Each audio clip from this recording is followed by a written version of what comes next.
English is easy and enjoyable. I am so happy to be here with you again today. Hi, Jenny, and hello to all of our wonderful listeners around the world. It is always a great feeling to start a new episode. It really is, James. So, how are you today? Did you wake up early again, like always? You know me so well. Yes, I woke up at 6 in the morning, I did some light stretching, and then I drank a big glass of water before breakfast. I feel very fresh and ready for today. How about you, Jenny? Oh, no, James. My morning was very different from yours. My alarm rang 3 times and I still almost missed it, so I ran out of bed, grabbed my coffee, and here I am, still in my pajamas under this blanket. But I am okay. I am happy and I am ready to talk with you and our listeners. That is very funny, Jenny, and honestly, it sounds like a lot of our listeners too. So I think many people will understand exactly how you feel this morning. Exactly. And that is actually a perfect way to start today's topic, because today we are talking about something that a lot of English learners feel every single day, and that is shyness when speaking English. Yes, today's topic is how to improve your speaking skills even if you're shy. And I think this is one of the most important topics we have ever talked about on this show. I agree completely because so many people can read English very well, they can understand a lot when they listen, but when it is time to open their mouth and speak, suddenly their mind goes blank and their heart starts beating very fast. Wow, that is such a good description, Jenny. And I think almost everyone listening right now is nodding their head because this feeling is very, very common, even for people who are not naturally shy in their own language. That is such an important point, James, because being shy in English is not the same as being a shy person in general, and I want our listeners to really understand that difference today. Yes, please, tell us more about that, Jenny, because I think this idea can help a lot of people feel less worried about themselves. Well, in my own language, I am actually quite talkative. I like to joke around, I like to tell long stories, and my friends sometimes tell me to be quiet because I talk too much. That is hard for me to imagine, but okay, I believe you. But when I started learning English many years ago, I became a completely different person. I became very quiet, very careful, and very afraid to make even one small mistake. I see. So it was not really about your personality, it was about a fear that was connected only to speaking a new language. Is that right? Exactly right, James. And I think this happens because when we speak our own language, we do not think about grammar or vocabulary. The words just come out naturally. But with a new language, our brain is working so hard that it feels much more difficult and much more stressful. That makes a lot of sense. And I remember feeling something similar when I was learning Spanish a few years ago, even though I usually feel very confident with English. Oh, really? Tell us about that, James, because I think it is helpful for our listeners to know that even a teacher like you can feel shy sometimes. Of course. So I went to Spain for a short trip, and I wanted to order food at a small restaurant, and I practiced the sentence in my head maybe 10 times before I said it out loud. 10 times? Wow, that is a lot of practice for one small sentence. I know, it sounds a little silly now, but in that moment my hands were even a little sweaty because I was so worried that the waiter would not understand me or that I would say something wrong. Oh no, that sounds so stressful, James. But what happened in the end? Well, I finally said my sentence, and the waiter smiled, and he understood me perfectly. And honestly, after that first successful moment, every other sentence became much, much easier for the rest of the trip. That is such a great story, James, and I think it shows us something very important, which is that the first step is always the hardest, but after that first step, things start to feel more natural. Yes, exactly. And that's a perfect introduction to our first practical tip for today. So are you ready, Jenny? I am ready, James. Let's do it. Okay, so tip number 1 is this. Practice speaking alone before you speak with other people. Alone? Like talking to myself? Yes, exactly like that. And I promise you, it is not a strange thing to do at all. In fact, many successful language learners use this method every single day. Okay, I see. So how does this work exactly? Can you explain it for our listeners, James? Of course. So first, you can stand in front of a mirror and you can describe your day. For example, you can say, "Today, I woke up, I ate breakfast, and I went to work." Oh, I actually do something like this sometimes, but I do it in the shower. I talk about my plans for the day, and nobody can hear me, so I am not afraid of making mistakes. That is a perfect example, Jenny. And I think the shower is actually a wonderful place to practice because you feel relaxed and there is no pressure at all. I see. So the main idea is that when we are alone, our brain feels safe. And when our brain feels safe, it is much easier to find the right words. Exactly. And this is very important because shy learners often think too much about what other people will think of them. But when you are alone, there is no other person to judge you. That is so true. And I also want to add something here because I think recording yourself can be a great extra step after you practice speaking alone. Oh yes, please tell us more about that, Jenny, because I think this is a very useful idea. So after you feel comfortable talking to yourself, you can use your phone to record a short voice message, maybe 30 seconds, about a simple topic like your favorite food or your weekend plans. And then what should we do with the recording? Then you listen to it. And at first, this can feel a little strange because many people do not like the sound of their own voice. Ha! That is very true. I remember the first time I heard my recorded voice, I thought, is that really how I sound? Exactly. Everyone feels that way at first.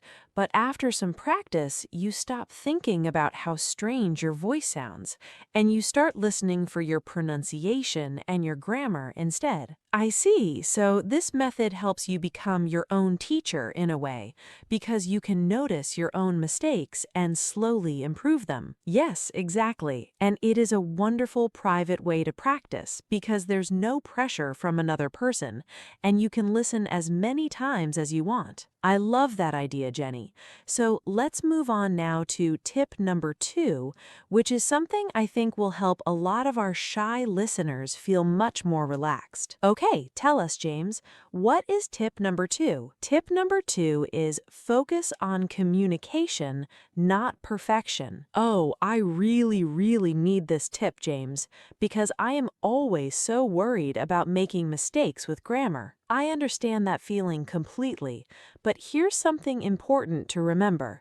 Even native speakers make small grammar mistakes when they speak because speaking is different from writing. Really? Even native speakers? Wow, I did not know that. Yes, it is true. Native speakers sometimes forget a word, or they use the wrong tense, or they start a sentence and then change it in the middle.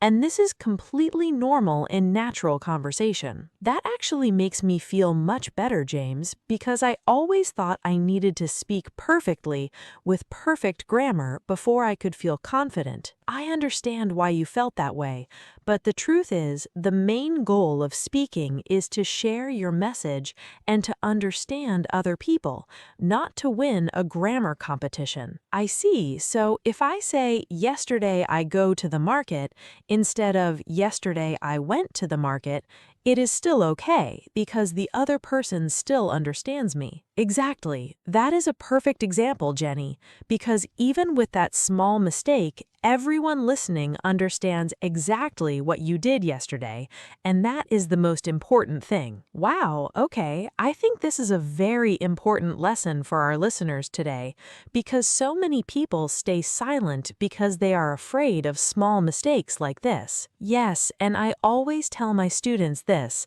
silence teaches you nothing, but mistakes teach you everything. So it is always better to speak and make a mistake than to stay quiet. That is such a beautiful way to say it, James. I think I need to write that down. Ha! Thank you, Jenny. And now let's continue to tip number 3, which is closely connected to what we just talked about. Okay, I'm ready. What is tip number 3? Tip number 3 is start with very short and simple sentences, and do not try to say long, complicated sentences at the beginning. Oh, that is interesting. Can you explain why short sentences are better for shy speakers? Of course. So when a shy learner tries to build a very long sentence in their head with many extra details, their brain becomes tired and they often forget what they wanted to say in the middle of the sentence. Oh no, that has happened to me so many times. I start a sentence and then I forget the second half completely and I just stop talking. Yes, and this is a very common experience. But if you start with short, simple sentences like "I like coffee" or "I went to school today," your brain has much less work to do and you feel much more confident. I see. So instead of trying to say something like, "Yesterday, after I finished my work, which was very tiring, I decided to go to the market to buy some vegetables for dinner," I could just say, "Yesterday, I went to the market." Exactly. That is a perfect example, Jenny. And once you feel comfortable with short sentences, you can slowly add more details, one small piece at a time. I really like this idea because it feels like building with small blocks, instead of trying to build the whole building at once. What a wonderful way to describe it, Jenny. That's exactly right. Small blocks, one at a time, and slowly your speaking becomes stronger and more natural. Okay, I love that, James. So now, what is tip number 4 for our listeners today? Tip number 4 is find a safe and friendly place to practice speaking with real people, not just with yourself. Okay, but this is the part that feels most stressful for me, James, because talking to a real person feels much more stressful than talking to a mirror. I completely understand that feeling, Jenny, and this is why I say safe and friendly place, because it is very important to choose the right kind of practice at the beginning. What do you mean by a safe place, James? Can you give us some examples? Of course. So, a safe place could be a small English learning group where everyone understands that mistakes are normal, or it could be a friendly language exchange partner who is patient and kind. I see, so it should not be a place where people judge you or laugh at you or make you feel embarrassed. Exactly, because if your first speaking experience is negative, it can make your shyness even stronger. But if your first experience is positive and supportive, it can build your confidence very quickly. That makes so much sense, James, and I think this is why our channel, The Learning Lab, tries to be such a friendly and relaxed place for everyone. Yes, absolutely. And I also want to mention that today there are many free apps and websites where you can find friendly conversation partners who are also learning a new language, so you can help each other. Oh, that's a great point, James, because when both people are learners, nobody feels perfect, and everyone understands how difficult it can be, so there is much less pressure. Exactly right. And I always tell my shy students to start with just 5 minutes of conversation, not 1 hour, just 5 minutes, because a small goal feels much less scary than a big goal. I love that idea. 5 minutes feels very possible even for someone who is very nervous. Yes, and after those 5 minutes, most people actually want to continue, because once they start talking, the fear becomes much smaller than they expected. That is so true, James. I remember the first time I joined an online conversation group. I was so nervous before. My heart was beating fast, but after the call started, I actually enjoyed it so much. That is a wonderful example, Jenny. And I think it shows us that the fear before speaking is often much bigger than the actual experience of speaking. Yes, exactly. The waiting and worrying is often the hardest part, not the actual conversation. Wow, I think that is one of the most important lessons of today's episode. So let's move on now to tip number 5. Okay, I am ready. What is tip number 5, James? Tip number 5 is use simple breathing and relaxation before you speak to calm your nervous feelings. Oh, I really need this one too. Can you explain how this works, James? Of course. So before a speaking situation, like a class or a conversation, or even a small presentation, you can take 3 slow, deep breaths, breathing in through your nose and breathing out slowly through your mouth. Okay, let's try it together right now for our listeners. Breathe in and breathe out. Wow, I actually do feel a little calmer already. I am so glad, Jenny. And this simple method works because when we are nervous, our breathing becomes fast and short. But when we breathe slowly, our brain and body naturally start to feel calmer. I see. So it's not just a mental trick, it's actually connected to how our body works. Exactly. And another helpful method is to smile a little bit before you speak, because smiling can also send a calm and positive signal to your brain. Oh, that is such a simple but powerful idea, and I think it can also help you feel more friendly and open during the conversation. Yes, exactly. And I always remind my students that their conversation partner is usually not looking for mistakes. They're simply happy to be talking with a kind and interesting person. That is such a comforting thought, James, because sometimes I feel like everyone is watching me very closely, but really, most people are just focused on the conversation itself. Exactly right, Jenny. And now let's move to our final tip for today. Tip number 6. Okay, tell us, James, what is our final tip? Tip number 6 is celebrate every small success and be kind to yourself during this journey. Ugh, I love this tip so much, James. Can you explain a little more about what this means? Of course. So every time you speak English, even just one sentence, even with mistakes, it is a success, and you should feel proud of yourself for trying. I see. So instead of thinking, I made 3 mistakes today, I should think, I spoke English for 5 minutes today, and that is wonderful. Exactly. That is a perfect way to think about it. And I also suggest keeping a small notebook where you write down one thing you did well after every speaking practice. Oh, I really like that idea, because it helps you see your progress over time instead of only focusing on the mistakes. Yes, exactly. And language learning is a long journey, so it's very important to be patient and kind to yourself, just like you would be kind to a good friend who's learning something new. That is so true, James, and I think many of us are much kinder to our friends than we are to ourselves, so this is a wonderful reminder for everyone listening today. I completely agree, Jenny. So now, let's quickly review all 6 tips for our listeners before we finish today's episode. Great idea! Let's do a quick summary. Tip number 1, practice speaking alone, like talking to a mirror or recording your voice. Tip number 2, focus on communication, not perfection, because small mistakes are completely normal. Tip number 3, start with short and simple sentences and slowly add more details, like building with small blocks. Tip number 4, find a safe and friendly place to practice with real people, even just 5 minutes at a time. Tip number 5, use slow breathing and a small smile to calm your nervous feelings before speaking. And tip number 6, celebrate every small success and always be kind and patient with yourself. Wow, these are such wonderful and practical tips, James, and I feel much more confident already just from talking about them today. I feel the same way, Jenny, and I really hope our listeners feel encouraged too, because shyness is something everyone can slowly improve one small step at a time. Yes, and I want to say directly to everyone listening today, if you feel shy about speaking English, you are not alone, and it's completely okay, because every confident speaker also started as a nervous beginner. That is such a beautiful message, Jenny, and I think it's the perfect way to end today's episode. Thank you so much, James, and thank you to everyone listening today.